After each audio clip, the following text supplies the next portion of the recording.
Good evening and welcome to the January 15th, 2026 Board of Trustee meeting for Johnson County Community College. If you'll please stand and join me in the Pledge of Allegiance.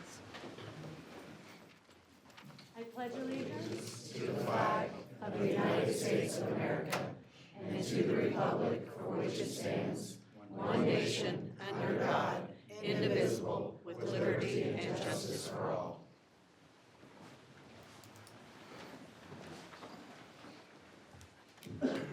Tonight is a very special evening. I see a lot of wonderful guests in the audience, and you are undoubtedly here to celebrate your loved ones being sworn in this evening. So we are going to begin with that part of our meeting. I am going to call our brand new trustees, Trustee Carroll, Trustee Holton, to the front, and we're going to do a little swearing in. Well, the crowd oohs and ahs.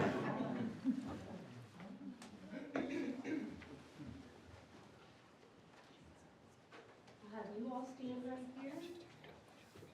We're going to have you just raise your right hand. We're going to make a picture ready so everybody gets those photos they're looking for. Yep. Raise your right hand. I'm going to be administering the oath of office. I, your name. I, Jeff Holton, Do solemnly swear or affirm. do solemnly swear or affirm That I will support the Constitution of the United States. that I will support the Constitution of the United States And the Constitution of the State of Kansas. and the Constitution of the State of Kansas, And faithfully discharge and faithfully discharge the duties of Johnson County Community College trustee. the duties of Johnson County Community College trustee. That was a mouthful. Congratulations.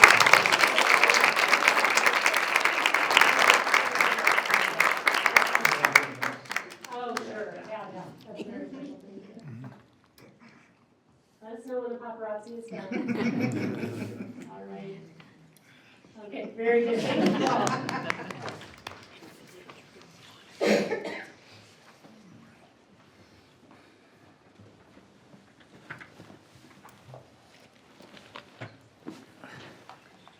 Okay, and before we move on to the main agenda, I just wanted to take a minute and see if either of our new trustees would like to speak or have some words. So, Trustee Carroll, would you like to begin? Yes, thank you, Madam Chair.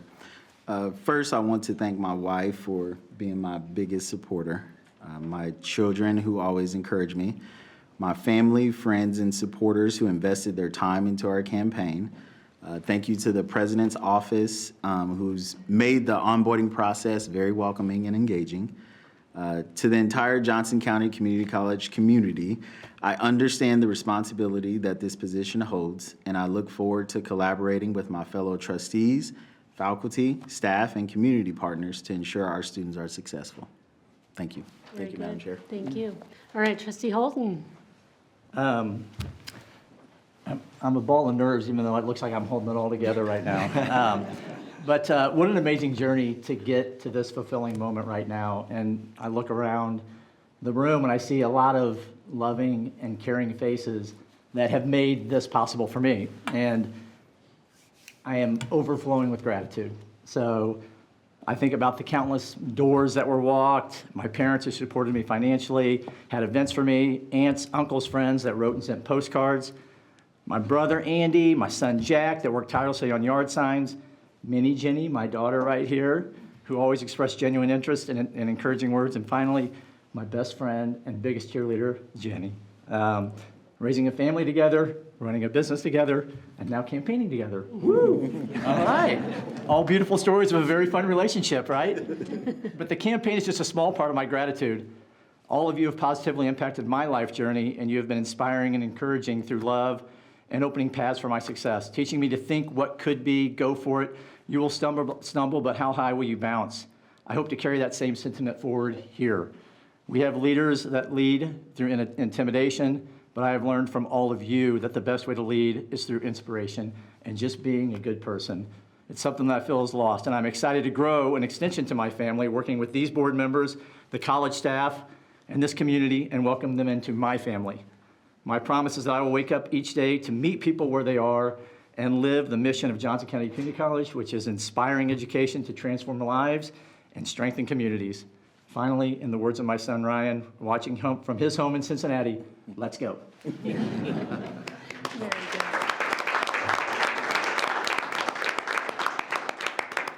Thank you both very much. And now I'd like to open it up to any current trustees, if you have any words for our new trustees or our audience tonight. Yeah, go ahead, Trustee Mitchell. So I just wanted to welcome you both to the board, and I think you both made comments that kind of encapsulate the way a lot of us feel about our journey to being trustees. I'm looking forward to working with both of you, and I think we're ready to go, so let's go. Trustee Jennings? Yes, I just want to say I'm honored to work with both of you. I'm really excited about the next several years. I think this is going to be an amazing board, and partly because both of you are on it. So thank you so much. Thank you. Did you want? Yeah, I have met you both outside of this role, and I know that you live your lives with integrity. You ran your campaigns with integrity, and I know that you will serve and lead with integrity and keep the students in mind in every decision. And I'm honored to work with you on this board, and thank you. Very good. Well, I want to extend my welcome. I'm looking forward to the next 2 years together.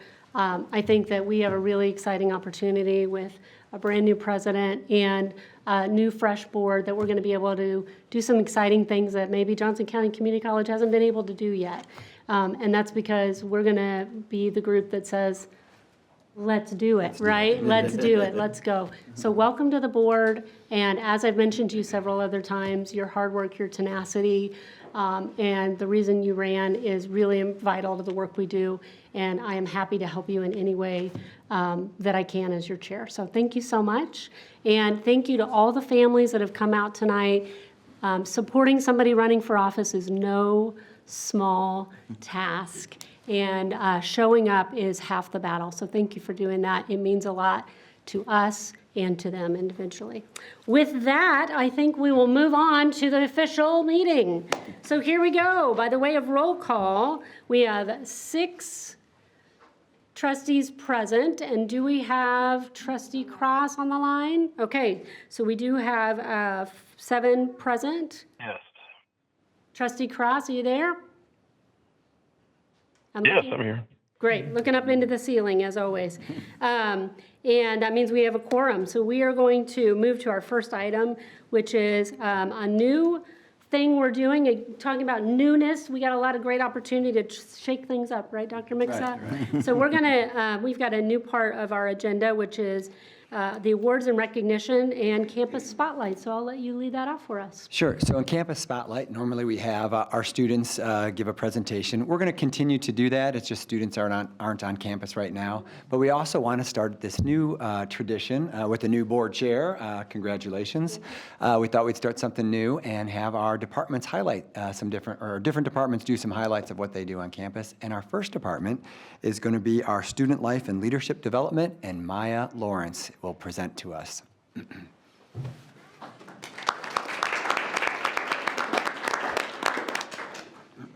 Good afternoon, Madam Chair, everyone in the room. This would be the day that I don't have a voice. I haven't had a voice since last Wednesday, but I am super excited to be here today. Like the president said, my name is Dr. Maya Walker-Lawrence, and I am the manager of Student Life and Leadership here at JCCC. I'm proud to say that this year marks my 21st year in higher education, and I am just as energized today as I was then. I started when I was 12, if you didn't know. At the heart of my role is a simple belief that students thrive when they feel connected, empowered, and seen. And we have Internie here, who's the director of Student Life, and I know she would say that Student Life is where belonging is built, leadership is developed, and community takes shape. Every day, our team works together to create spaces and experiences that help students use their voices, find their voices, build confidence, and engage meaningfully across campus. In my position, I oversee Student Senate. I'm one of their co-advisors. You generally will probably see Oliver here, he's one of the amazing student leaders that I work with every day. I also support over 40 student organizations and coordinate campus-wide engagement initiatives that strengthen the student experience. I also collaborate closely with a lot of different departments. So what I do, I cannot do without the help of a lot of the people that are in here today. Over the past year, we've seen strong momentum. We've expanded leadership development, participation and opportunities, and strengthen support for our student organizations. In regards to some of our signature things that we do with inside of the Center for Student Involvement, we've seen a lot of growth with student engagement. One thing that I wanted to highlight this year, we generally do National First Gen Day. This year, I charge our student ambassadors with getting about 60 students there. On average, for National First Gen Day, we generally have about 40 students participate. They blew that out of the park. We had over 100 students come and participate in National First Gen Day, and we also expanded it out to connect with a lot of different departments on campus. We had an amazing video online that we had both Mickey as well as Dr. Miska on the video. I really appreciate you guys for coming out. But one thing that we got from students on that day, not only did they feel seen, they felt part of the community and knew that they weren't the only one. And that was my goal for this year, is to make sure that we were really intentional with the programming that we were doing and being able to make sure that they feel seen and be able to connect with other people outside of just us. In my role, it's a pretty special role.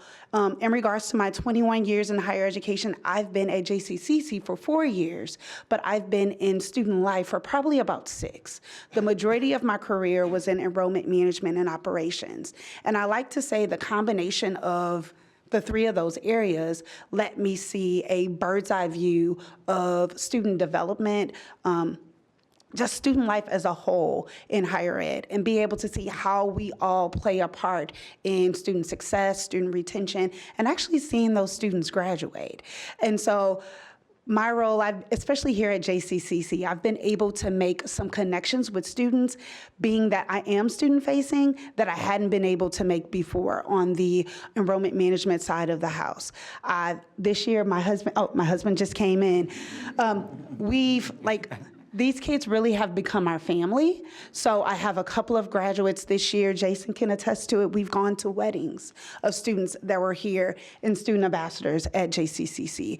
We drove to Louisiana to go to a soccer game from a former JCCC soccer player who was adamant that she wanted to go to a HBCU. And she made sure that she got there. Not only got there, they were able to win the first championship that they had for their division for her soccer team, but we were able to go there and support them. But also being able to connect with students not just here, but outside of here, because my goal is to be able to make sure that we aren't just connecting with them and giving them what they need here, but we're looking at the holistic piece. Our goal is to develop them so they can go out and be better, not just for us, but for the community. And so today I really wanted to highlight that piece. Student life, JCCC as a whole, it is an amazing place, but it has allowed for me to really figure out what that life piece is for students. We know they're going to come here, they're going to get a great education, but what does it look like outside of the classroom? What does it look like? You guys see Oliver every month. He comes to my office before he comes here, and we walk through the things that he's going to highlight. And being able to see, I'm sure you guys all know that he's a high school senior, but being able to see him develop from that high school junior to who he is now is one of the big things that I get out of my role. Like seeing that development and actually seeing what they look like once we're done with them. A special place specifically about student life here at JCCC and overseas graduation. So we are the people that are there greeting them and prepping them to be able to go out upstairs so they can go out with their robes. And I tell you, I'm there in tears because a lot of those students are students that I've seen from like clubs and orgs fair, just getting to school, wanting to know how to get connected. Seeing students that are in Student Senate or leading a club, but actually seeing them obtain their goal and be able to graduate here from JCCC is something that is truly special and something that I'm very, very thankful for. I'm just thankful for this spotlight today. I'm glad that my voice was able to hold up because I've been talking all week. But JCCC is a special place, and for me, it's a reminder of why we do what we do and why I continue to do what I do every day. Thank you. And I do have an update for Oliver, if that's okay. Sure, if you want to go, yeah. Because I did want to highlight JCCC Gives, because that is one thing in regards to my department. It is a Senate-ran department, but the Center for Student Involvement, we're the ones that actually do the operational piece of it. So we're the gift givers. And so JCCC Gives, if you guys do not know, it's a giving tree where student, staff, and faculty are able to nominate names of people who are in need over the holidays. This year, we had a total of 12 families. 37 individuals were listed on the giving tree from those families, and there were over 111 gifts that were actually there. Every tag was bought. Student Senate, a quick highlight for them. I encouraged them this year to do some different things in regards to fundraising. And this year they were able to raise $3,500 specifically for JCCC Gives, which is a big deal for them.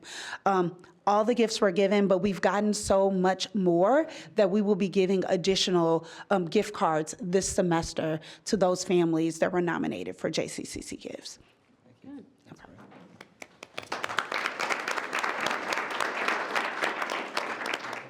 Yeah, so does anybody on the board have questions for Ms. Lawrence? Trustee Jennings? No question, but your passion is shining. And kids know, I'm sure, your students know that you're the person they can go to get a start. And it's that trust in a person that helps them become who they are and gives them the ability to risk themselves to push even harder. So thank you so much. Thank you. Trustee Carroll, did I see a hand? It's not my hand. Okay, sorry. Trustee Mitchell? I'd kind of like to echo what Trustee Jennings just said. Your passion clearly shines through, and over my left shoulder is the mission of JCCC, which is to inspire learning to transform lives and strengthen communities. And what you just described feeds into that so well. I really appreciate what you're doing and the information you provided to us tonight. It's very helpful. Thank you. I appreciate Much that. appreciated. Thank you. Dr. Maya, I remember when you came and you hit the ground running, and I'm pretty sure the first year everyone thought you were a student. But I have watched you over these 4 years. Your leadership has been there and it's been evident. The students have connected with you since day one. And every time there's an event on campus, I see you there, mixing in, talking to people, and I've even, students outside of here also talked about your guidance, your coaching, and your mentoring. So you have created a legacy in your role, and I appreciate you.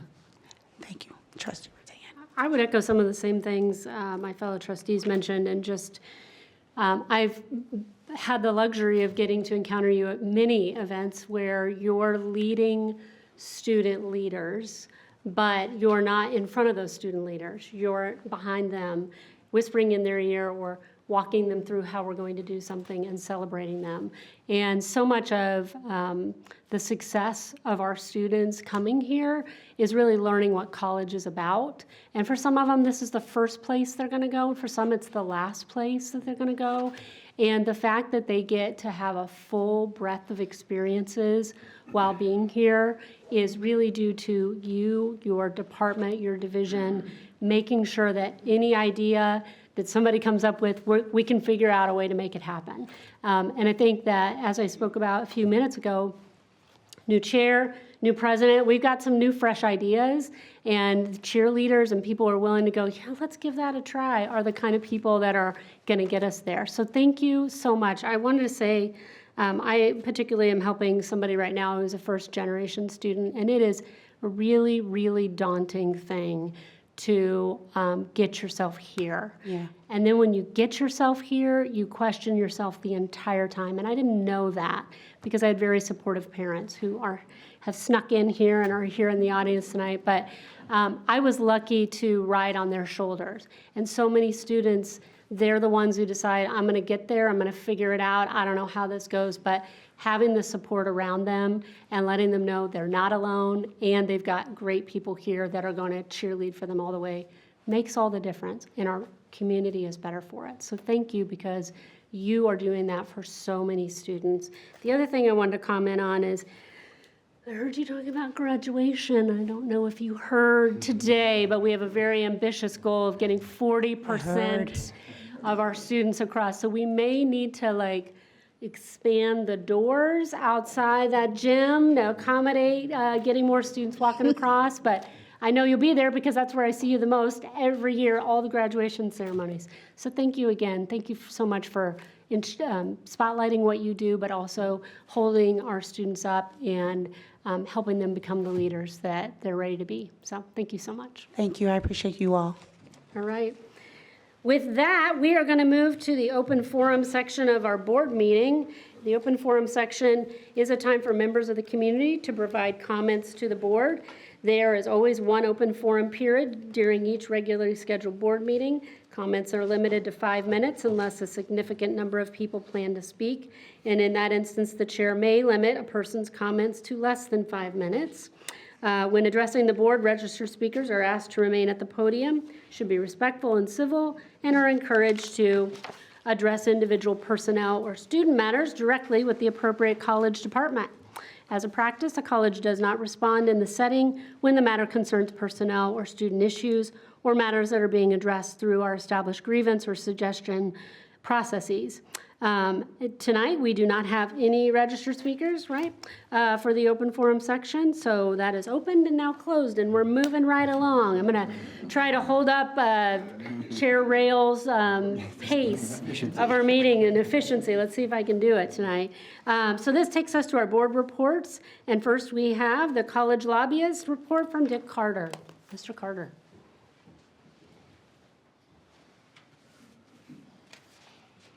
Welcome back for the new year.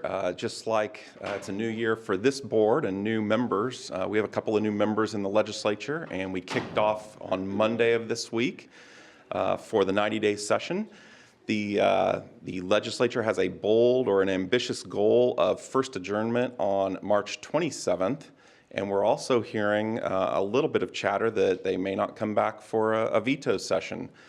So that would even beat last year's schedule. We've got a number of folks that are running for office, higher office, if you will, in the legislature. And so their desire is to get out and start that campaign process a little bit earlier, hopefully not at the expense of working through some good policy conversations that are part of the 90-day session that we are in Topeka.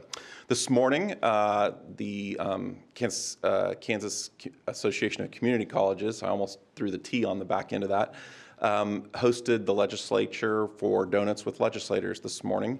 And so it was a nice event where about everybody has to pass through our little gauntlet to get into the building. And so we were able to greet all of the legislators as they walked in this morning. And it's always a good event for showcasing the community colleges. Speaking of showcasing the community colleges, on the 26th of January, there's going to be another opportunity for the colleges to come to the Capitol and set up a table and showcase or highlight something specific to their institution, and we will have a table there as well for that event. So we'll see how this 90 days goes. It certainly is accelerated. This is year 2, so we've had a little bit of practice with what that acceleration looks like. And the goal will be to, if nothing else, be adjourned by April 11th. We'll see if it happens a little bit earlier. Governor Kelly gave her final State of the State address to the state of Kansas, and really focused on civility in the public policy discourse. And it was nice to hear, but it was also nice to hear her talk about the number of bipartisan victories and wins that we've had. That it really does take, while we have a lot of rhetoric, anywhere there is the public policy conversation, it really does take the House, the Senate, and the governor's office to pass that legislation across the finish line. And so we did have some good victories this past year. Specifically, this was the final year for the elimination of the state food sales tax.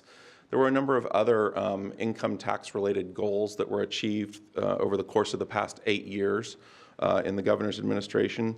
as well as new jobs that have been put into place. We've got the Panasonic plant that has come online. There's a number of other jobs that are going to be put into place. Certainly, they celebrated the victory of attracting the chiefs to across the state line, which will bring a number of jobs, whether it's construction or whether it's permanent after the facilities are built. All of those things highlighted as the legislature kicks off its new year.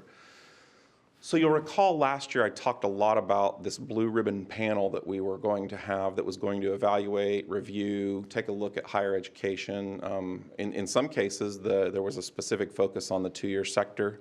That did not come to pass, even though that proviso was included as part of the budget bill that passed last year. But what is happening is some action that occurred this past week where the retired or the outgoing president of Emporia State, Ken Hush, has been tabbed to review and evaluate and find savings in the higher education system. The state legislature is looking for about $200 million to fill gaps. I don't think it's all going to come from higher ed, but I do think that we will see what happens over the course of the next 5 months or so as Mr. Hush works through the process of evaluating higher education in Kansas. I think we're in a good position. I really do. We've got a good story to tell, and that plays well in Topeka. And we'll be a part of that review, but that kicked off in earnest this week as well. One of the bills that came out of an interim committee hearing was one related, and it's one that we expect several more along this same line. They're calling it the Goldwater bill, and it's a bill that would be preparing a new wave of anti-DEI measures in higher education. And I think that we'll see a number of these types of bills, not only in Kansas, but we're seeing them across the nation as well. And so we'll be following that process very closely throughout the legislative session. But that bill was one of the first that was introduced, and we anticipate a few more before the session is over. Property tax is something that folks have been talking about all summer long, and they are going to talk about it all session long. The Senate Tax Committee has already held 3 days of hearings on a constitutional amendment that would cap property valuations at 3%. It's the same conversation we had a year or so ago. I don't know that particular constitutional amendment goes very far. It will be passed out of committee. I think the Senate will likely adopt it. But we'll continue to see what, I think that many of the legislators are watching to see what comes out of the House Tax Committee, and that's where we'll see, if we see some agreement, it's going to probably be generated there. It's hard for state legislators to do too much on property tax, since a lot of that conversation is at the local level. Once again, we have a fantastic story to tell, and I tell it often in Topeka. When we can reduce our mill levy and we can hold the budget line, that sells really well, especially for an institution the size of Johnson County Community College and the role that it plays in the state. So we'll continue to monitor and engage on that property tax discussion as we watch that debate play out. I talked a lot about redistricting all throughout the summer and the fall, as that was a hot topic. The Speaker has made it clear once again that the votes are not in the House to hold a midterm congressional redistricting bill. I don't know if we'll see a bill come out of the Senate or not, but I don't think it's going to go very far. And with the accelerated schedule and with some of the other things that the legislative leadership would like to accomplish, I don't think we're going to have time for a heavy topic like that. But we'll see. It remains talking points for some legislators, and so that means it's still relevant. With regard to the budget, the Legislative Budget Committee, along with the State Budget Committee, which is the budget committee that the legislature has developed to craft their own budget, continues its work. We're already holding higher ed budget hearings in the House. I think today might have been a decision on Wichita State's budget recommendation that will go before the full appropriations committee before it goes to the House and across to the Senate. We're another week or so out before we talk about community college and the two-year sector budget. But once again, the legislature is looking to cut about $200 million to fill gaps that they know are coming. And that's based on the consensus revenue estimate that I talk about frequently. They do it in April and they do it in November, where they get a snapshot of what the money coming into the state looks like. As far as community colleges go, we're about $31 million behind FY26 numbers as far as the FY27 budget recommendations are concerned. I'm fairly confident that we'll get back to that flat level, that zero level. We're not asking for more money. We're just asking for the same amount that we had in fiscal year 2026, which is what we're in right now. That ends on June 30th. And that's everything from the tiered and non-tiered dollars that are going to reflect a little bit of a difference due to the rolling average that is a method that is used to calculate what those dollars look like. The student success dollars, the business and industry and apprenticeship dollars, as well as capital outlay. And then there's an opportunity to demonstrate some cost savings on some realignment of courses with regard to Senate Bill 155, putting them more in line with the same courses that are offered for the Kansas Promise scholarship program. And so I think that there's an opportunity there to really say, look, we already gave it the office. We've already looked to see where we can realign and be a little bit more good stewards of the state's resources that are provided to community colleges. So that's something that the system is looking at. With regard to the way the rest of the session goes, again, not a lot of bills are in the mix yet. This is a carryover year, so we'll have some bills that do carry over from last year, but our focus mainly is on the budget and what that looks like. We'll obviously be looking and following anything that would seek to erode academic policy or the ability to govern what you were elected to do around this table. We'll be following anything that erodes local control. I think that's probably a good place to stop and see if there's any questions. We've just gotten started. Not a lot of work off the bat, but certainly they are holding hearings a little bit sooner than they normally would. So I'd stop there, Madam Chair, and see if there's any questions. Thank you. Does anybody on the board have questions? Trustee Mitchell.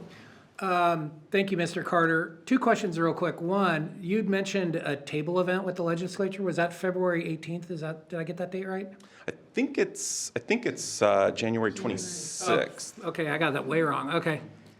And then the other thing is, help me to understand a little bit about this perceived $200 million budget gap, because my understanding is that we've been running in a surplus situation for the last several years. So is there something fundamental that I've been missing out on, or? No, not at all. I think that at the end of fiscal year 27, we're still a little bit ahead of the game, but that's what we're going to start talking about is budget year 27 and 28, because that's the way the budget cycles work for the legislature. We know that there are some caseloads or some bonded indebtedness that starts coming due, and those payments have to be made. We also, and I'm not an economist, but one of the things that they take into consideration are when some of the economic development incentives kick in and what that impact looks like to state revenues. All of those things combined, legislators know that there's going to start being a deficit around fiscal year 28, 29. And so that planning starts now for those out years. I mean, we're going to start talking about the fiscal year 27 budget, well, that we already are. In the legislature, and so $200 million is where they think they need to be. That's legislative leadership's view of where they think they need to be.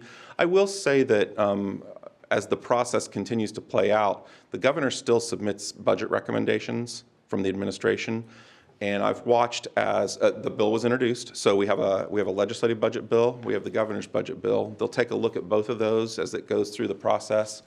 Marry them up as, which is always what happens. The legislature has the final authority on spending, and so we'll see what the recommendations coming out of the administration versus the recommendations coming out of the budget process in the legislature, how they look. that 200 million is probably about on target for where they need to be as we look forward into those out years. Thank you, that's very helpful. Any further questions? Not for me. Anyone else? Board? Thank you, Mr. Carter. I would just echo that the history of this board is that we really like keeping our local control and having the legislature keep their distance from affecting who sits at the dais and how we control what we do here at Johnson County Community College for our own community, and that's by electing people as the new members of the board join that were elected from the people of this county. And so I appreciate your work in articulating that in Topeka continually, and I hear that it is the year of the horse, and the year of the horse means it will be a fast-paced year. So we'll see if the legislature gets on board with that or not. So thank you very much for your report tonight. Appreciate it. Thank you. All right, we're going to move to shared governance with Caitlin Krudnicek.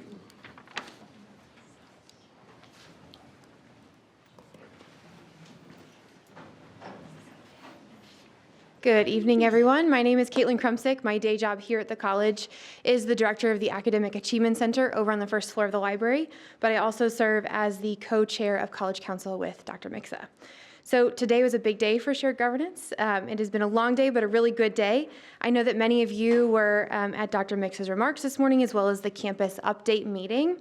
I'm really proud of everyone that made today a success. I think this, it includes the team that brought forward the request to have the campus pause in many of the operations today to allow all employees to attend, Cabinet's willingness to approve the pause, and then everyone who contributed questions and presented at the update meeting. I was really pleased with the turnout, and I hope that everyone who participated in the pause had an opportunity to connect with colleagues at the employee breakfast and learn something new and impactful to their roles in the campus update meeting. At the very least, we know about the 340s, so that's a good thing. I look forward to continuing this pause during future PLDs. ABC also held their faculty meeting this afternoon. I was only able to attend about 45 minutes, but there were a lot of questions asked and a lot of questions answered. So I think it was a good time. The regular work of shared governance, not much has happened since our last board meeting. We have all been on break. Staff Council did meet last week, and we closed out several topics and had an opportunity to set some goals for the spring semester.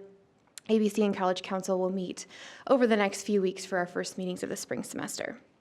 Looking ahead to spring, there are a few things that I'd like to highlight. First of all, Staff Council will have our open meeting on Tuesday, April 14th at 2 p.m. We also plan to host 2 Coffee with Staff Council events. More information coming on that. We also are finalizing the staff sabbatical procedural update in collaboration with Cabinet. So we're excited to have that roll out to staff hopefully soon.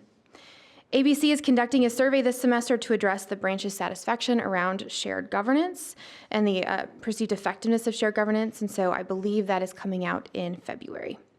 Finally, spring is the season for elections, and so we will have new council leadership and general membership positions that are open. And so for anyone in the room and then watching later, if you're interested in representing either ABC or Staff Council, that information will come out later this spring. So with that, are there any questions? Any questions? I will just say, oh, did you have one? Okay, I have a Trustee question. Jennings. I just wanted to say thank you. You did a great job this morning. Thank you. The information was succinct. You went through a lot of information, and the feel in the room was really positive.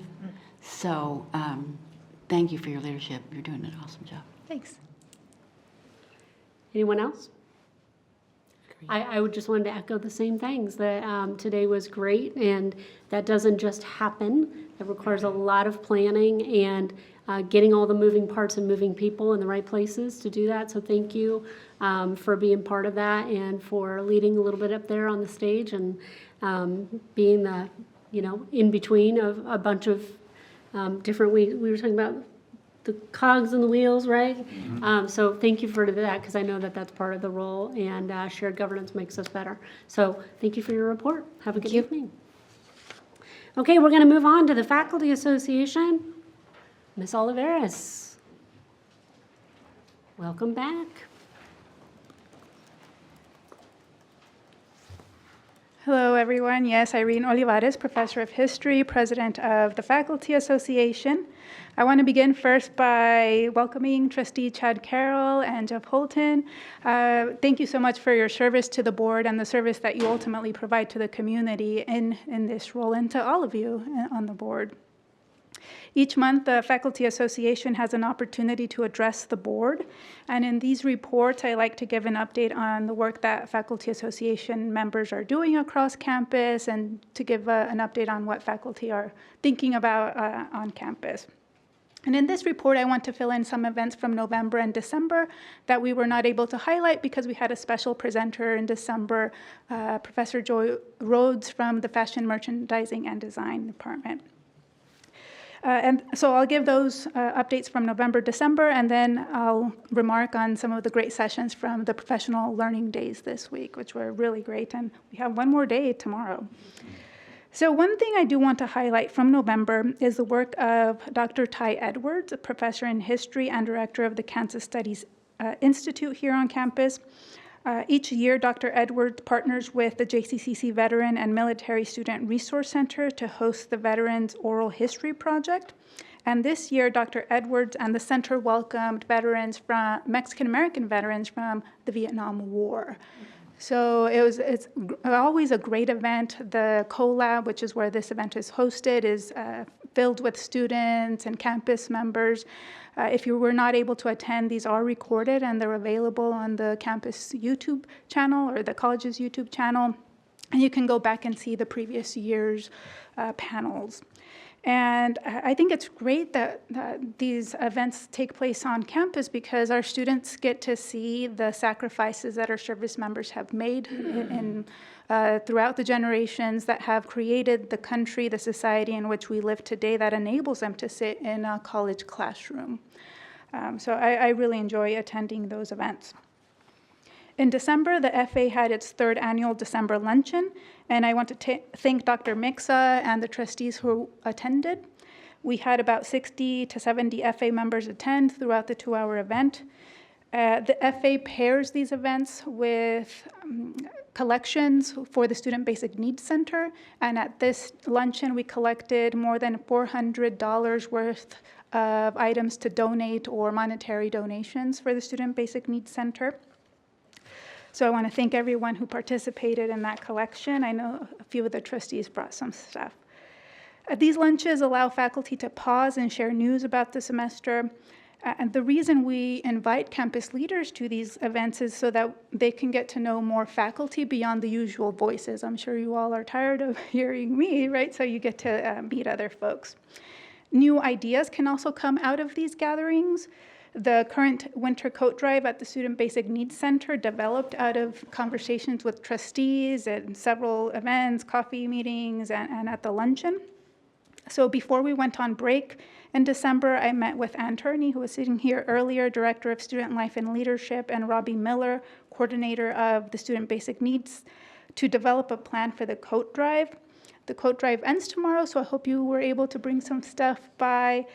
Robbie has been sending updates and mentioned that students have already taken some of the coats. So it seems like it was a need that students had here on campus, and we're very happy that we're a part of that in some way.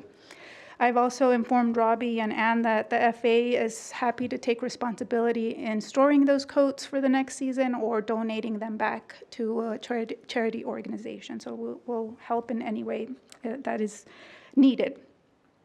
Also in December, Fine Arts Professor Mark Cowardin received the award for Exceptional Artistic Achievement as Artist and Educator at the 25th Phoenix Art Awards in Lawrence. So I want to congratulate Professor Mark Cowardin for that celebration and recognition. He was also the 2025 Artist in Residence with Tallgrass Artist Residency, which is a program of the Kansas Arts Commission. So great work faculty are carrying out throughout campus and the community. As I mentioned, the campus is wrapping up professional learning days, and I want to highlight one session in particular. On Tuesday, 5 faculty members presented. They gave their post-sabbatical presentation. So they told the community what they did on their sabbaticals, how it contributes back to students and the campus community. And I want to highlight 2 that I was able to attend. There were 5 presentations. I could not hear all of them.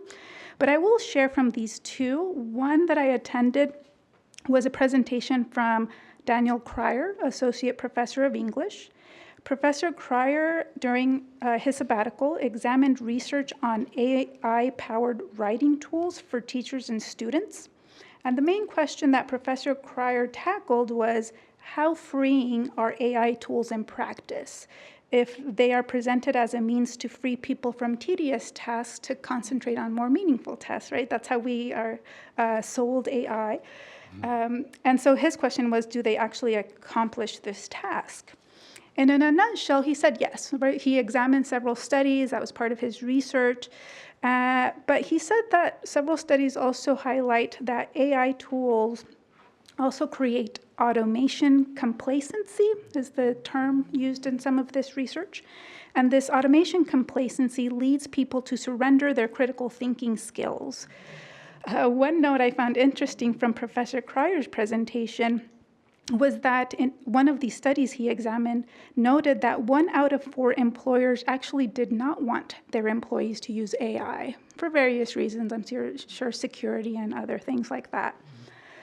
He also noted that students should not only prepare to use AI tools in the workplace, but as Dr. McLeod mentioned earlier in one of the sessions, to consider policies around AI, ethical use, because we want our students to be in positions in the community to set AI policies, not just use these tools. So we want them to think about these. And as we've known, I think, was it Verizon that had an outage yesterday or the day before? Sometimes technology just goes wonky. So we want our students to be able to think through these things on their own. So a very interesting presentation. And these were recorded. So if you want to listen to all of the presentations, they will be available through, I believe, the Center for Teaching and Learning website.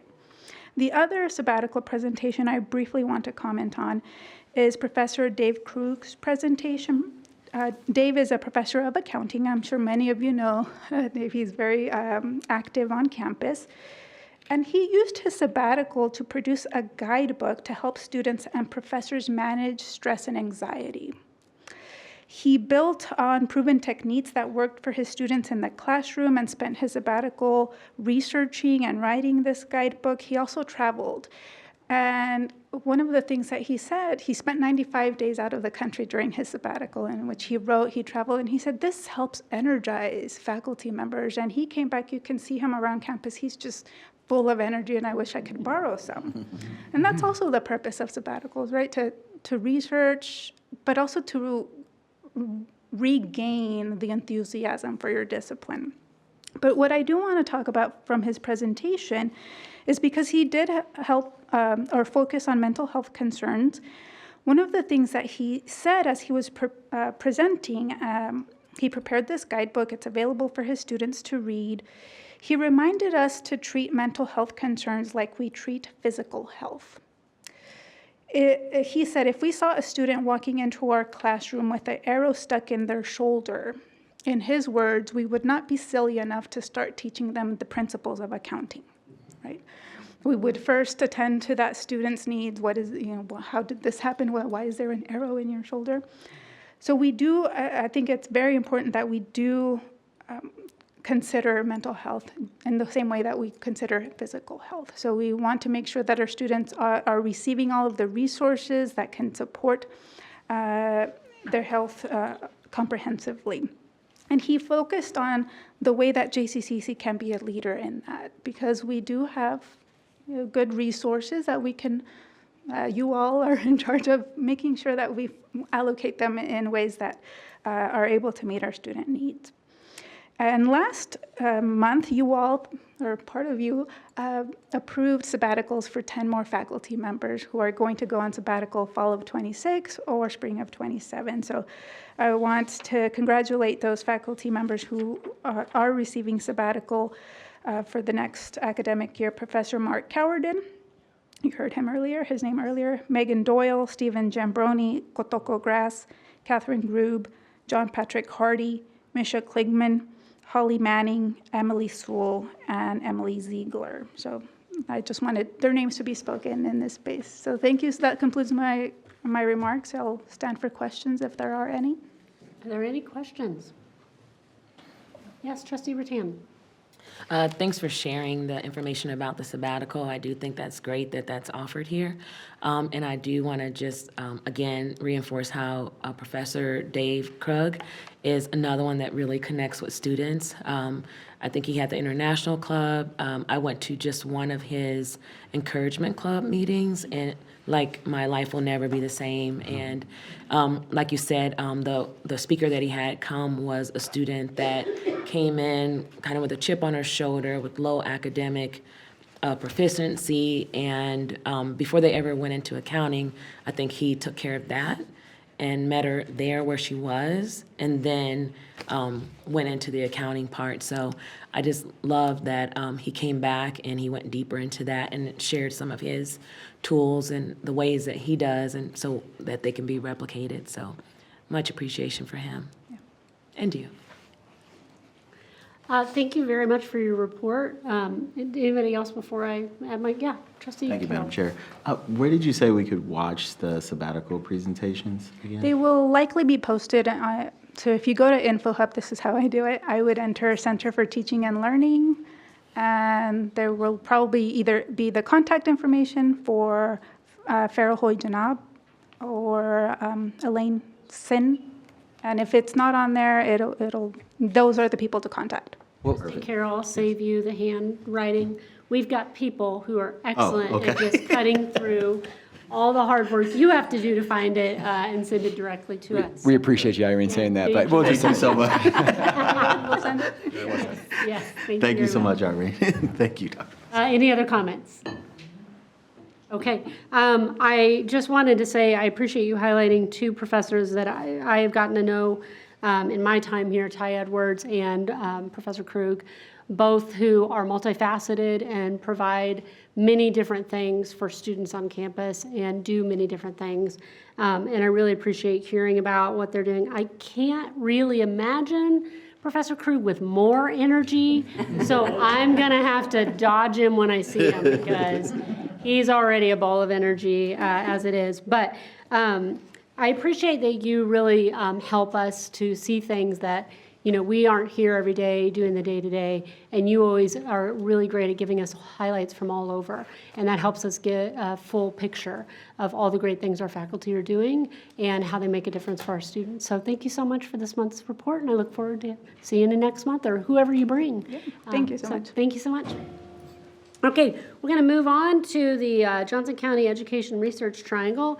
Trustee Rattan, I know you have not had a chance to attend your first meeting, but you probably have a report for us, I hope. I got money information. All right. JCERT received $2,222,077.61 in sales tax in December 2025, and it distributed $741,000 to each of the 3 university entities. We transferred $41,000 more to each university entity in December than we did in November. And we finished the year receiving just over $1 million more over last year's receipts. The transfers to university entities were made on January 5th of 2026. Okay, does that conclude your report? That concludes my report. Very good. I will just say, having just rolled off of that, the JCERT for our new members is, we are in an oversight role on that board. So JCERT was the Johnson County Research Triangle created 2000, somebody check me, 17? Is it that, does that seem right? Dr. McLeod's given a shruggy yes. We're going to go with that as confirmation. And that is at 3/8 sales to 3/8. 2007 or 8. Oh, even longer. 2007 or 8. Thank you, Trustee Cross. I appreciate that. And was developed to provide funding with a 3/8 cents sales tax from Johnson County sales tax to the 3 entities, which is the KU clinical trials, the K-State Olathe, and KU Edwards, to promote them creating research here in Johnson County. We serve as an oversight. So we want to make sure that their programs don't compete with anything we do here at the college. And so we have a member always represented from the board who attends those meetings twice a year. Okay, with that background, we're going to move on to the Kansas Association of Community Colleges. Trustee Cross, are you there in the clouds, ready for your presentation? Yes, Madam Chair, I have no report. Okay. Thank you very much. That makes it easy. Then we're going to move on to the foundation report. Trustee Mitchell. Thank you, Madam Chair. A couple of stats to share with people. For calendar year 2025, there were 6,457 donations that were made to the foundation. $3,606,517 was raised in the calendar year, including in-kind gifts. Some Enchanted Evening income was up 40% over last year.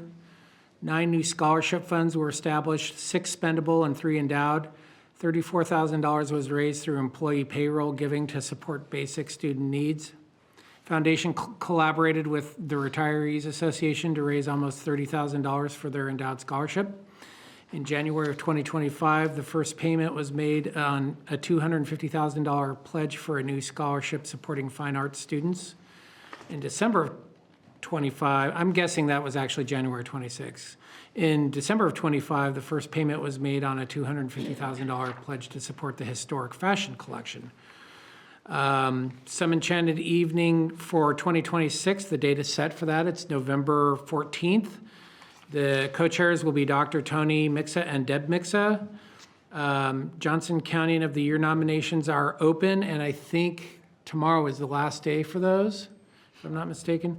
And this will be on the whole 40 thing. This will be the 40th anniversary of Some Enchanted Evening.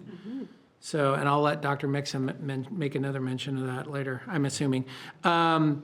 Save the dates for the Spring Foundation Community Social, which is March 31st, from 4 to 6 in the Hugh Libby Building.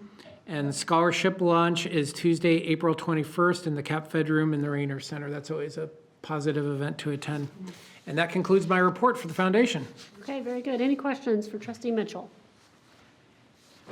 Trustee Mitchell, there is a lot of exciting things going on in the foundation, and I am really looking forward to hearing more about it. But the most important is, did you say 467 donors?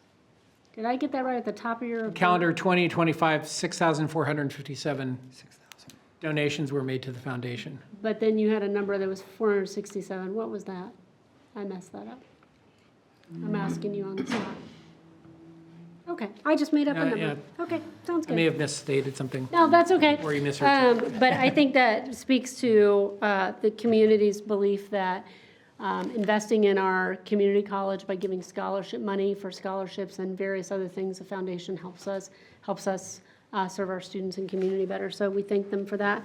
And November 14th, got it on the calendar. Looking forward to what you and Deb do with the Johnson County Prom, right? Yes, the Johnson County Prom. Yes. Okay, we're going to move on to our committee reports and recommendations. We're going to begin with our Employee Engagement and Development Committee. Trustee Rattan. Thank you, Chair Smith Everett.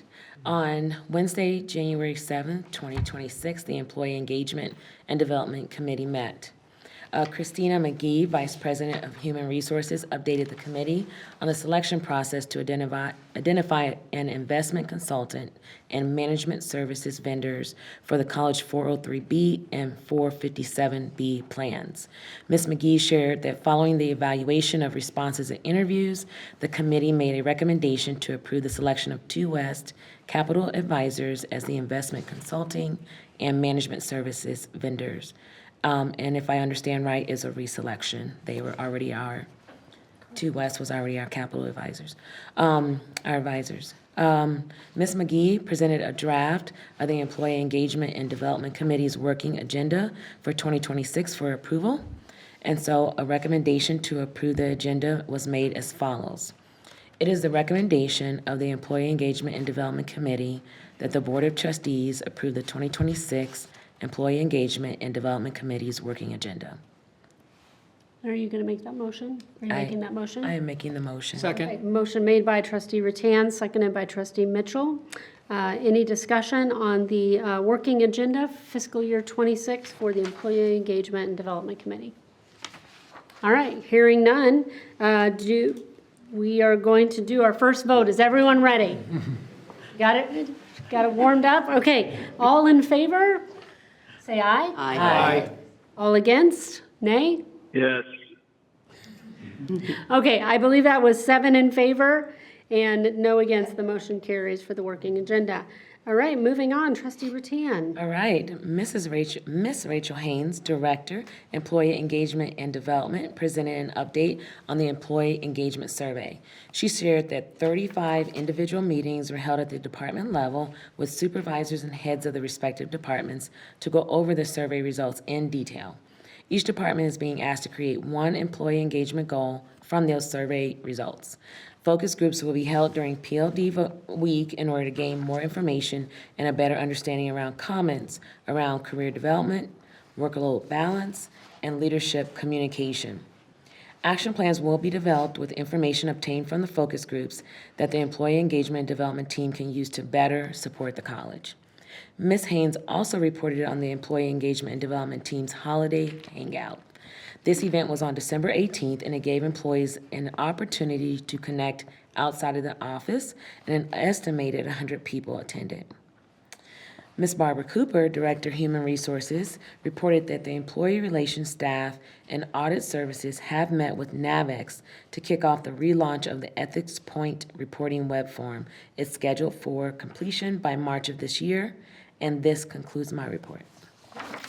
Very good. Any questions for Trustee Rattan on her report?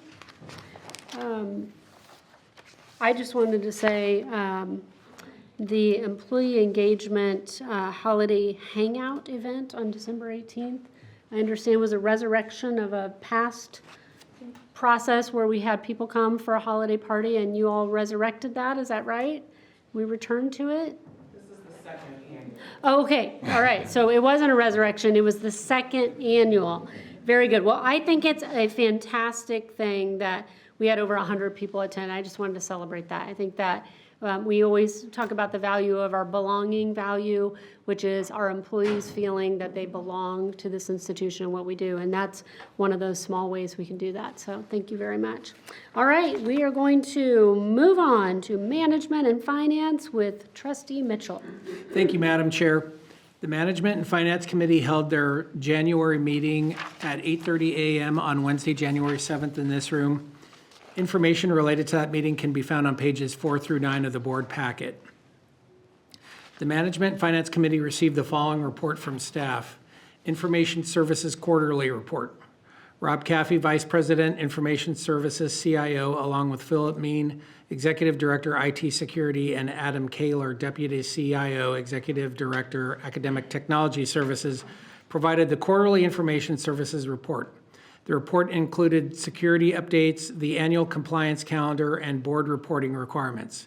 Major projects underway include the identity management system implementation, access control upgrades, and the new CRM solution, Element 451. They also discussed information and technology governance, AI tools approved for use at JCCC, and outcomes from the recent study with Infotech Research. Mission Continuity and Risk Management Semi-Annual Report. Cindy Wickstrom, Director of Mission Continuity and Risk Management, provided a semi-annual report on mission continuity and risk management activities. The update included an overview of the mission continuity service areas and risk management actions, a summary of FY26 insurance renewals with lines of coverage and premium costs, and a review of the enterprise risk assessment process along with results from the recent risk survey. Other agreements. Rachel Lears, Executive VP for Finance and Administrative Services, presented an agreement with the Johnson County Sheriff's Office. Wow. There you go. Details can be found in the consent agenda portion of the January 15th, 2026 board packet. Turning to the next page. Capital acquisitions and improvements. Progress report. Tom Hall, AVP Campus Services and Facility Planning, provided the committee with information on facilities projects from the capital acquisitions and improvements matrix. The Management and Finance Committee has the following recommendations to present this evening. Management and Finance Committee 2026 Working Agenda. Rachel Lears, EVP for Finance and Administrative Services, presented the calendar year 2026 Management and Finance Committee Working Agenda. Are you going to make that motion? Yes, it is the recommendation of the Management and Finance Committee that the Board of Trustees approve the 2026 Management and Finance Committee Working Agenda, and I so move. Okay, very good. Do we have a second? Second. Second. Second, Trustee Jennings. All in favor for the Finance Committee, Management and Finance Committee Working Agenda, say aye. Aye. Any opposed? Aye. 7 in favor, the motion passes. Facilities Naming Committee, Kate Allen, VP of College Advancement and Government Affairs, reported that the Facilities Naming Committee met on 9 a.m. on December 17th, 2025 via Zoom. The purpose of the meeting was to review 4 nominations for facilities naming in compliance with the Naming College Facilities Policy 217.05. The committee discussed the nominations and approved the following. 1, Open Petal Farm now becomes the Stu Schaefer Open Petal Farm, and Veteran and Military Services Resource Center Lounge becomes the Specialist Spencer Duncan Student Lounge. And FADS 123 becomes the Copperman Ceramic Studio, and JCCC Historical Fashion Collection becomes Jones Closet. Therefore, it is the recommendation of the Management Finance Committee that the Board of Trustees accept the recommendations of the Facilities Naming Committee to rename the spaces as I listed above. And I so move. Okay, very good. Motion made Second. by Trustee Mitchell, seconded by Trustee Cross. All in favor for the facilities renaming, say aye. Aye. Okay, procurement Hold reports. on, just a second. Oh, Trustee Cross? Did we I have- seconded it, yes.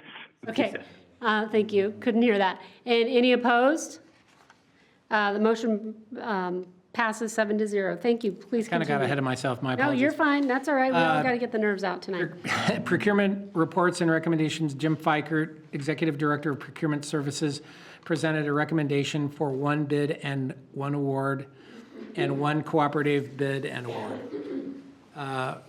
For the warehouse renovation, it is the recommendation of the Management and Finance Committee that the Board of Trustees accept the recommendation of the college administration to approve the proposal from Combs Construction in the amount of $897,000 with an additional 20% contingency of $179,400 for a total amount of $1,076,400. And I so move. Second. Do we- Okay, motion made by Trustee Mitchell, seconded by Trustee Carroll. Is there any discussion on the renovation of the warehouse? I forgot the discussion in the last motion. See, we're all working out the kinks. We'll get there. Trustee I do Retainer. want to say that we actually learned a lot about this warehouse renovation and all the things that go on in the warehouse. It's kind of a little powerhouse out there, and I think we have a tour coming up.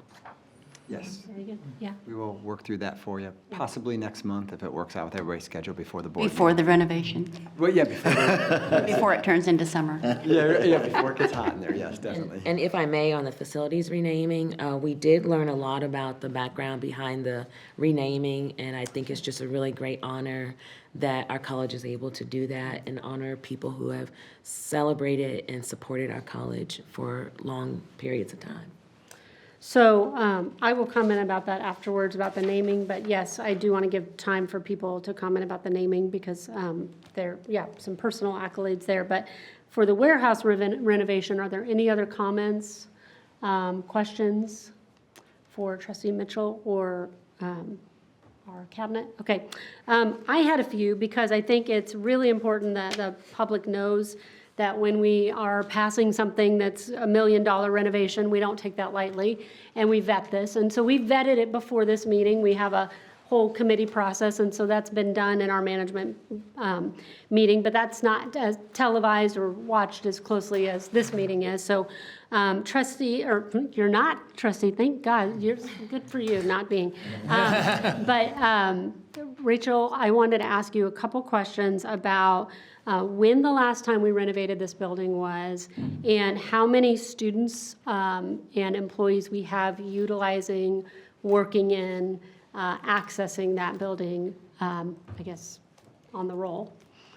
Right. The building was constructed in 2001, and it has never been renovated. Okay. This will be the first time we've gone in and made some updates there. So, got a lot of things that are, we're looking to accomplish with this project. As far as the number of folks that are in and out of there every day, it does vary depending on the time of year. On average, 30 to 40 people consider that their workspace. Those include our warehouse and postal service employees, folks from our Center for Sustainability and the sustainability interns, campus services and facilities, of course, our campus farm and the interns and volunteers that are part of that programming. And also sometimes our foundation and folks that fulfill orders for our JC3 innovations are in there using the space to do that as well. So it is much more than just a storage warehouse facility, and we're excited about the project. It's been a long time coming. Yeah, so 25 years, and we have not touched. Correct. Since it's, okay, very good. Any other additional questions from the board before we vote on this? Okay, Trustee Mitchell, you made the motion. It was seconded by Trustee Carroll, is that right? Okay, all in favor of the warehouse renovation, please say aye. Aye. Aye. Thank you. All opposed? Motion passes 7-0. Thank you. Moving on, Trustee Mitchell. Employee retirement plan, investment consulting and management services. It is the recommendation of the Employee Engagement and Development. Okay, why'd that wind up on this? Well, actually, it is the recommendation of the Management Finance Committee that the Board of Trustees accept the recommendation of the college administration to approve the proposal from 2 West for an estimated base year of $88,500 and a total estimated expenditure of $442,500. Throughout the renewal options. And I'll just add that this was also a topic of discussion with the Employee Engagement and Development Committee. Before I came here. Yeah. Gotcha. Well, I think that was a discussion both on that same day, but it's a recommendation of the Management and Finance Committee Okay, that we pass this. and you're making that motion? Yes, I am. Okay, do we have a second? Second. Thank you. Trustees Jennings seconds. All in favor of the Employee Retirement Plan Investment Consulting and Management Services, say aye. Aye. All opposed? Have to wait for him. I heard 6-0 in favor of, Madam Chair, yes. Madam Chair, unless you hear a dissent, you may assume I'm a yes. I don't think I'm allowed to, but I would love to. I will, inside, I will think every single motion you are. I'm sorry to make things difficult for you. I'll try to be better for you. I know, Trustee gosh, my Smith. first one, Trustee Cross, and you're just throwing a wrench in things for me. Okay, the motion carries 7-0, I hear now. Is that right? And Trustee Mitchell, before we conclude your report, or does that conclude your report? That does conclude my Okay. report. I wanted to go back really quick. Again, the nerves this afternoon and figuring out all the components. I forgot to pause at the facilities renaming and wanted to see if anybody had any comments or questions. We do not rename our facilities or classrooms very often, spaces across campus very often. We meet sporadically as the need arises, and that is what we did in the last month to take care of several of these facilities. And there were some really important renamings that happened in that meeting. And before I make my comments, I wanted to see if anybody else would like to speak about those. Well, just quickly, my understanding is that we've renamed 4 of them. 3 of them are related to people who have donated significantly to the organization. In the case of Specialist Duncan, he gave his life for the country, and his parents have subsequently donated a lot of money in his memory to this organization as well. So Yes. Thank you for that, because that was one of the things I wanted to talk about. Each of the individuals that we are naming our facilities or spaces around campus for had some connection to the college. I personally knew Stu Schaefer. He was a friend of my father's who worked in culinary, who is here tonight, and we were all surprised to find out about his passing recently. And so to honor him with the Open Petal Farm naming is really near and dear to my heart. I'm going to try not to get choked up, but we have incredible faculty and staff who invest their entire lives in making this place great, and Stu was one of those. And we were, if you knew him, you were lucky to know him because he was passionate about sustainability and the farm and getting students to really understand where food comes from and the whole cycle. And I was privileged to know him. So I was really honored to be part of that committee renaming it. And then, as you spoke of, Trustee Mitchell, the Veteran Military Student Resource Center, that young man passed away quite a while ago, but his family immediately wanted to do something for veterans in response to their son's passing, and they chose us here at Johnson County Community College. So the scholarships that they have funded has helped a tremendous amount of our veteran students, and we know that that program is growing, and it's because students come here and find out there's other veterans, and they feel like for the first time they can make it. They can get that degree they always wanted. And so having that scholarship allows a lot of them to do that and not have to worry about the financial component. And then my understanding is our historical fashion collection, which is another part being named Joan's Closet, was a great story that we learned about the donation of that historical fashion collection, and then being able to honor Joan is here tonight. Is that right? Oh, good evening. Thank you for being. Please stand. We would love to recognize you. Thank you so much for being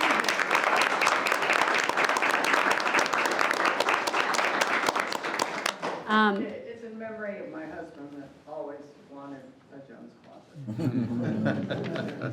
Started in 1981, and I've been part of it for a long time, but Johnson County provided a home when everything disappeared. So it's an amazing collection. So It is. I'm thrilled to be able to do that.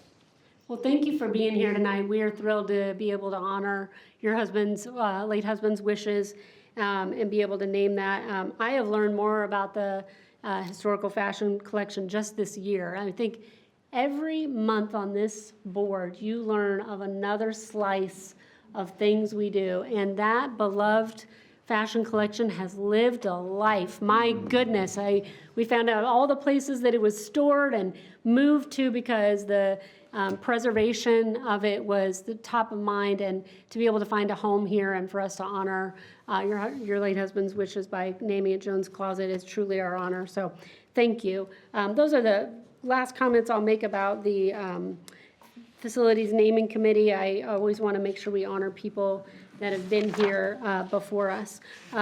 With that said, I'm going to get back to my agenda, and we are going to stay on track, and we are going to move on to Trustee Jennings' report from Student Success Committee. Trustee Jennings. Thank you, Madam Chair. The Student Success Committee met at 9:30 a.m. on Wednesday, January 6th, 2026. Dr. Barry Bailey, Professor Librarian, provided curriculum updates. Dr. Bailey presented new courses, course modifications and deactivations, and program modifications effective for the 2026 and 2027 academic year. Details can be found in the consent agenda portion of the board packet.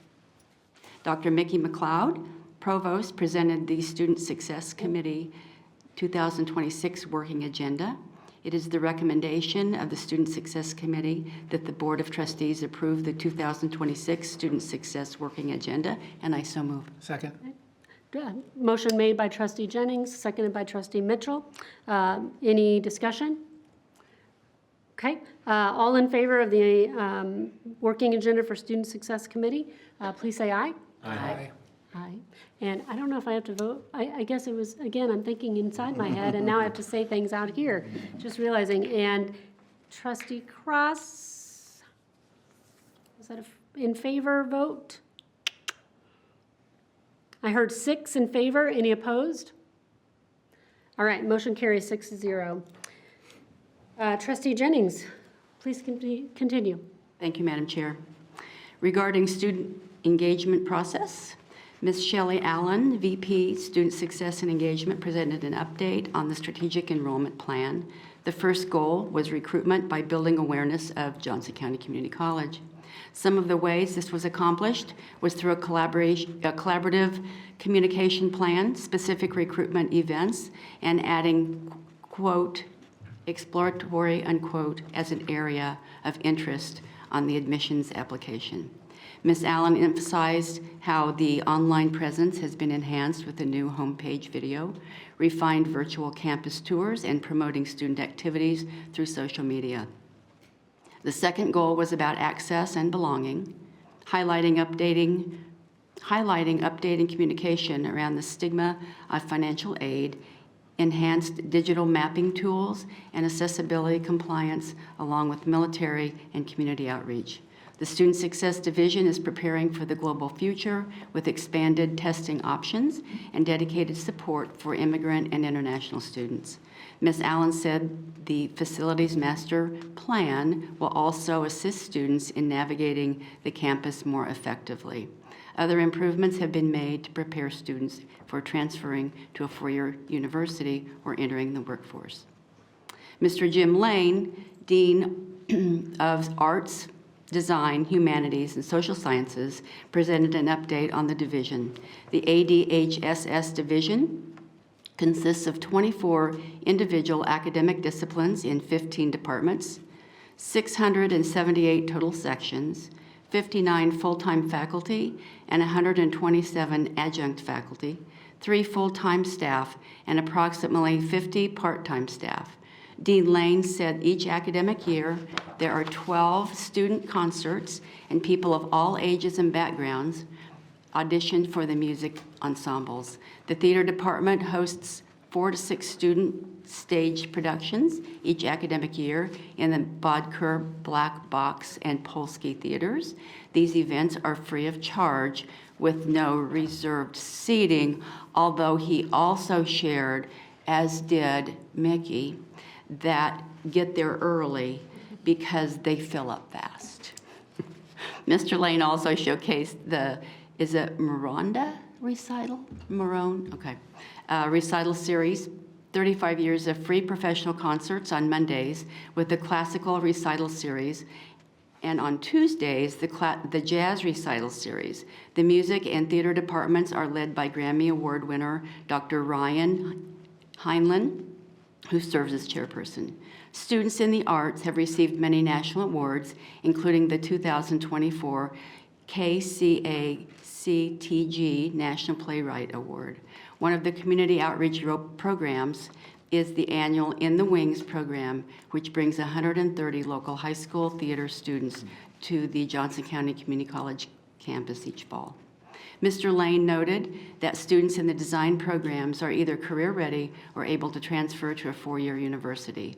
The remaining 2 areas, humanities and social studies, are also taught by extraordinary professors who go above and beyond for the student. Mr. Lane said Johnson County Community College students rise above because of the extra and co-curricular activities that add a richness to their Johnson County Community College experience. Examples of extra and co-curricular activities include student art exhibitions, Model UN, Night at the Nelson, Constitution Day, Trans Awareness Week, and KC Symphony Designer Showcase. He ended by thanking the administration and the board for their continued support. And Madam Chair, this concludes my report. Okay, very good. Thank you, Trustee Jennings. A Grammy Award winner. Yeah, We have a gold medalist employee. We just need a night where everybody brings all of their All their talents. yeah, and all of their awards. I just want That'd to be fun. touch some of these. These are amazing, incredible. Thank you very much for your report. Moving on, oh, okay, Trustee. Oh, I just Mathieu. wanted to say, as you talked about what Mr. Lane talked about and the extracurricular work and the Model UN and the clubs, I can't help but think about what you said, earlier today, Dr. Mixa, about majoring in math, but taking acting class and sociology. It just makes you a better, well-rounded, critical thinking student. And so, again, appreciation for everyone who teaches and works with students who are doing these things outside of their major to make them a better, more well-rounded citizen in Johnson County, in the metro. Thank you. Any other comments or questions for Trustee Jennings? Okay. Moving on, we're going to move to the treasurer's report under the president's recommendations for action. So Trustee Mitchell. Thank you, Madam Chair. The board packet includes the treasurer's report for the month ending November 30th, 2025. Here are a couple of things to highlight. Page 1 includes the general post-secondary technical education funds, which are the primary operating funds for the college. November 5th was the 5th month of the fiscal year. The general fund unencumbered cash balance was $117.6 million as of November 30th, 2025. Expenditures of the primary operating fund are within the approved budgetary limits. It is the recommendation of the college administration that the Board of Trustees approve the treasurer's report for the month ended November 30th, 2025, subject to audit. Second. Okay, you making that motion? So Trustee moved. Mitchell, thank you. And Trustee Rattan seconded. Motion made by Trustee Mitchell, seconded by Trustee Rattan. All in favor of the treasurer's, approving the treasurer's report, please give me a yes. Yes. Yes. Mix it up tonight. Don't know if He Okay, great, yeah, he thank you. dropped off. So, any opposed? All right, motion passes 6-0. Trustee Mitchell, does that conclude your treasurer's report? Yes, that concludes the treasurer's report. Very good. All right, Dr. Mixa, here we are, second semester. You got us going, got us launched this morning, and we're looking forward to hearing your monthly report to the board. Well, thank you very much, Chair Smith-Effort. So first, I'd like to congratulate our new trustees for being on the board. Look forward to continue working with us, or continue to working with you, or starting to work with you, I should say. I also want to congratulate all the other trustees on their new roles, and especially our new chair, Chair Smith-Effort. So special edition. I got to keep saying that in my Yeah, head. it's right? going to So, be, yeah. yep, we're going to get there. We'll get Gonna there. We'll get there. So a lot of these things that you heard today, I talked about them a little bit because the college has been closed or was closed for a couple of weeks over the Christmas time and the holiday times. But we are ramping up and getting students back on campus. So first, I just bring your attention to our enrollment report. You have that all at your table. Things are looking great for the spring semester. We're up about 2 to 2.5%, both in head count and in total credit hours, so that's great work for us. I've noted this morning a little bit earlier today, that one of the things that's nice is that it's our new students are coming as well as non-traditional students, so which is great because a lot of community colleges have built, or enrollment has been built on dual enrollment students, which is wonderful. We really want dual enrollment students, but we also want to make sure we maintain and grow our new and traditional students as well, too. The other part of our enrollment, and I'll talk about this just a little bit later in terms of some of the goals that we kind of laid out, or those big visions or those aspirations that we have out there, is our workforce area, our workforce development and community education.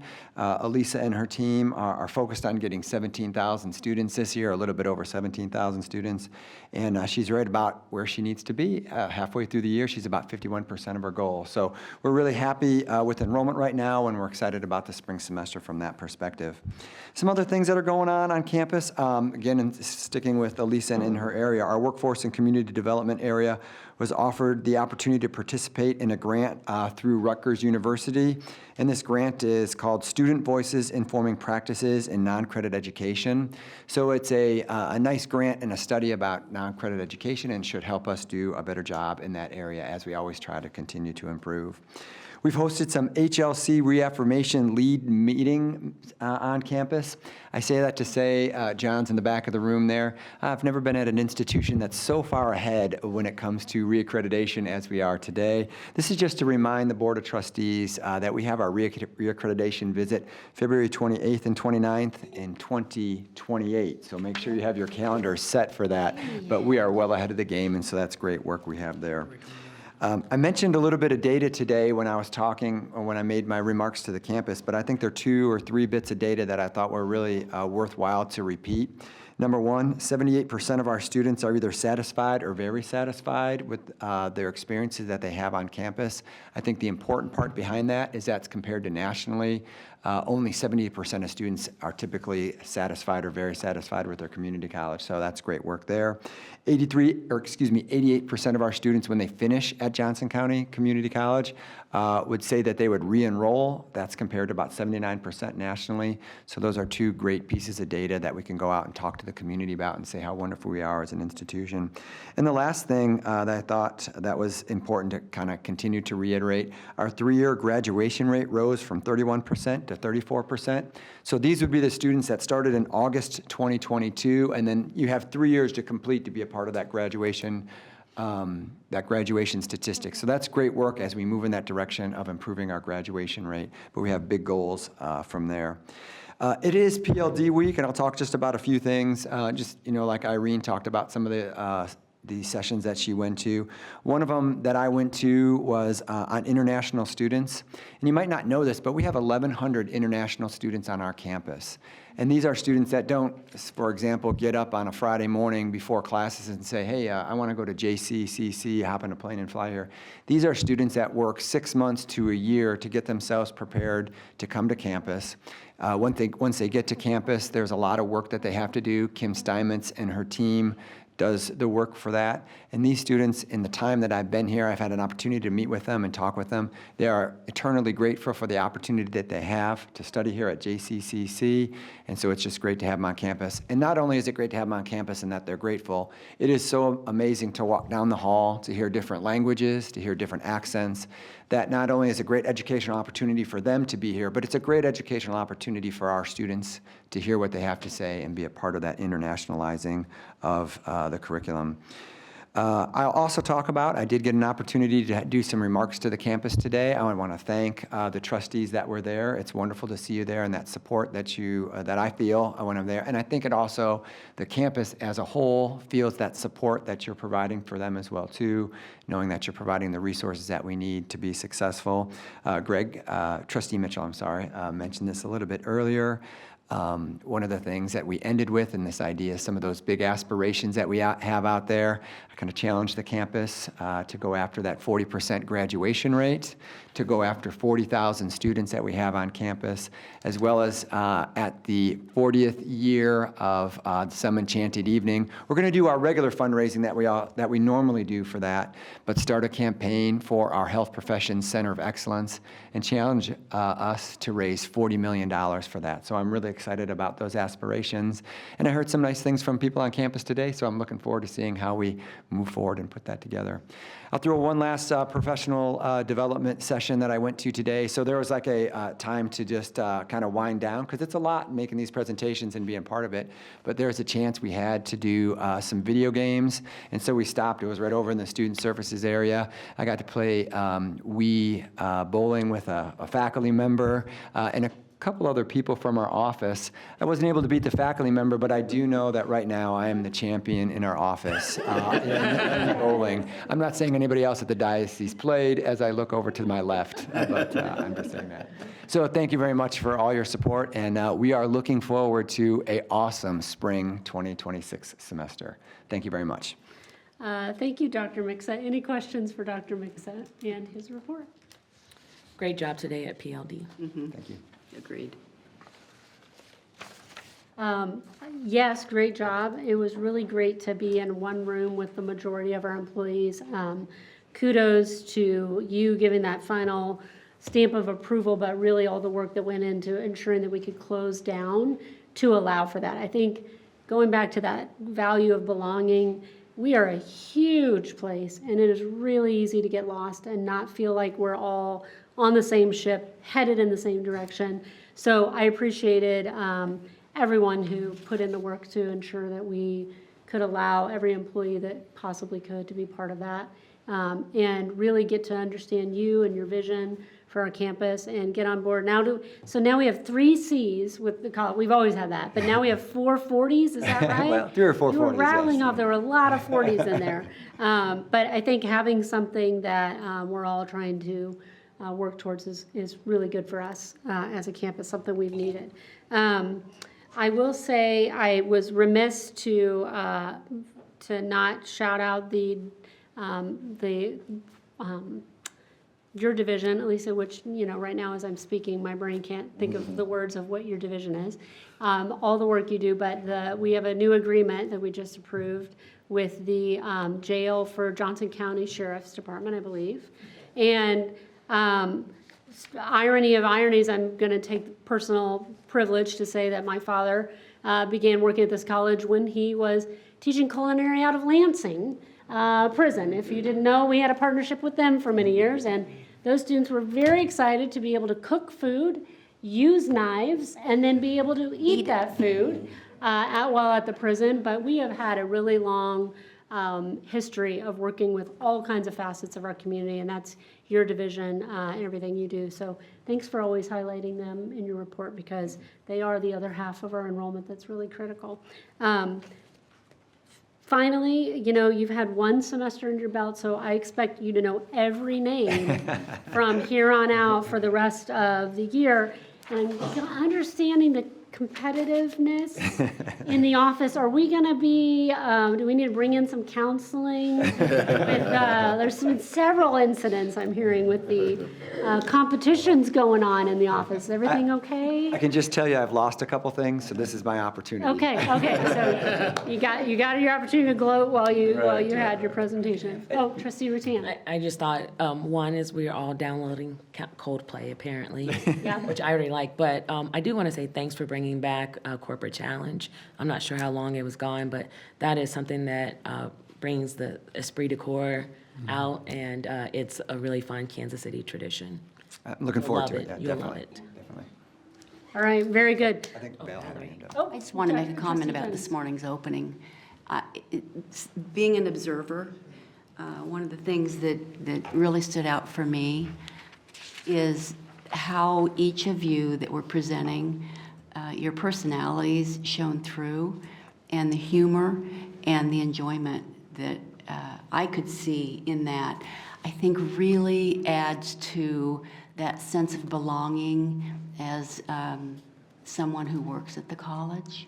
Because, I think it's easy for faculty to see this distance between the cabinet and the president and them. And this morning's opening provided that we're all in this, and we're here to help each other and support each other. And you, for sure, really reinforced that. So I just want to say thank you for that, because I think that it's really making a difference. Thank you. Good. Okay. Well, thank you, Dr. Mixa, for your report, and we are going to move on to new business, which I'm not aware of any new business. So checking with all the trustees here. Anybody have any? Okay, good. That's the right answer tonight, because I can't handle new business tonight. Any old business? We do not have any old business, so we're going to move on to the consent agenda. We are now ready for the consent agenda, which contains a number of administrative items that have been reviewed pursuant to college policies and are generally considered in one motion and one vote. If any trustee wishes to pull anything from the consent agenda, all you have to do is say so, and we'll consider that item separately. Is there anything on tonight's consent agenda that any trustee would like to have considered individually? Okay. Hearing none, can I get a motion to accept the consent agenda as presented? Madam Chair, I move to accept the consent agenda as presented. Trustee Mitchell, with the motion, do I have a second? Second. Trustee Carroll, is that right? Trustee Carroll with the second. I'm writing down here in my little script. Do we have any other comments? Okay, hearing none. All in favor say aye. Aye. All opposed, no. Motion passes 6-0 with Trustee Cross now off the line.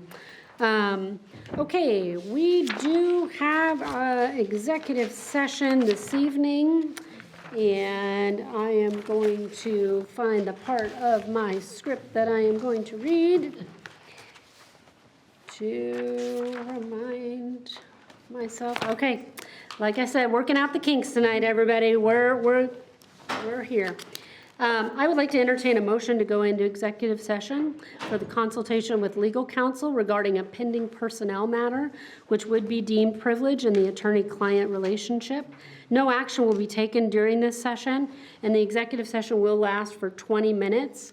Would we like a bio break between now and the executive session? Okay, so if we started at 6:45 and we went to 7:05, have I done my math right? I'm an ELA reading person, so you're always going to have to check my math there. All right, we are going to start at 6:45, and we're going to end at 7:05, at which time the open session will resume at this location. Invited to join us for the executive session are all board members in attendance, Dr. Mixa, Rachel Lears, and Kelsey Nazar.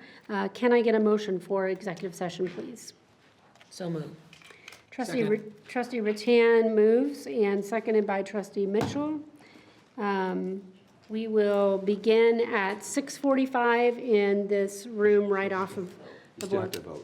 Oh, yeah, we should vote on that before we do that. All in favor, thank you. All in favor of the executive session, please say yes. Yes. Yes. Any opposed? Motion carries 6-0. All right, we will be right next door at 6:45. Thank you.